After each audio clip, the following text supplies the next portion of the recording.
លឺដើមថ្នោតលៃសន្តំព្រៃភ្នំព្រឹក្សាអូគុណណាស់អូនស្ងួនអើយស្ងួនស្ងួននាងកាំងក្រណាញ៉ាំទឹកថ្នោតទៅជីវាអែមពិសាដាស្រីថ្នោតផ្អែមឆ្ងាញ់តែចាញ់ទឹក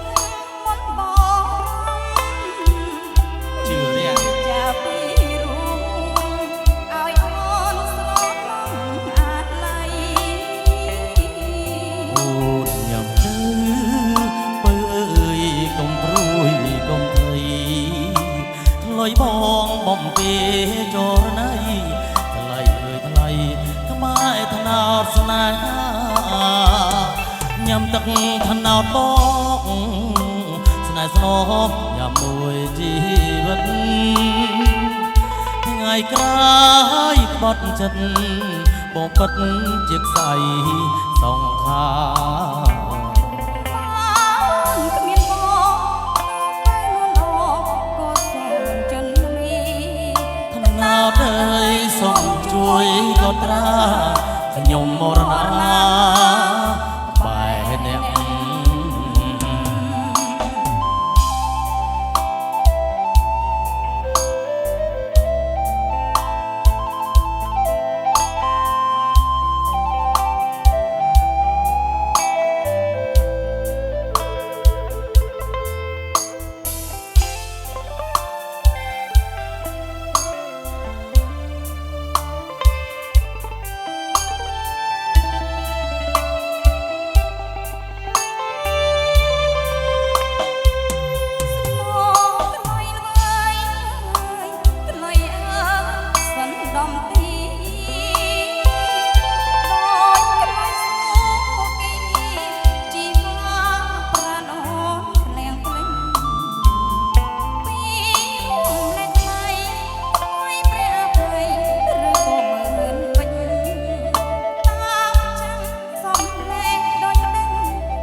លុយបងអ្នកក្រអងលោកលោករាត្រីលើដើមថ្នោតលៃសន្តំព្រៃភ្នំព្រឹក្សាអូគុណណាស់អូនស្ងួនអើយស្ងួនស្ងួននាងកាំងរណាញ៉ាំទឹកថ្នោតទៅជីវាអែមពិសាណាស្រីថ្នោតផ្អែមឆ្ងាញ់តែចាញ់ទឹកមុនបង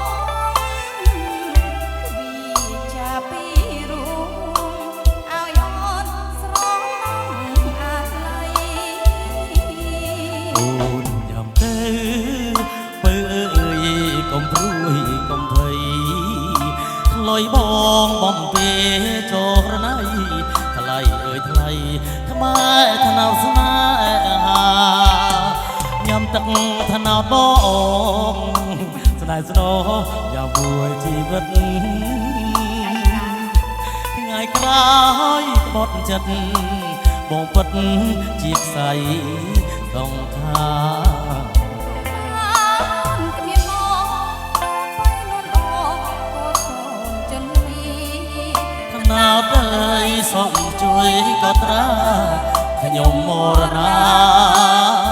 បែរអ្នក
chia đừng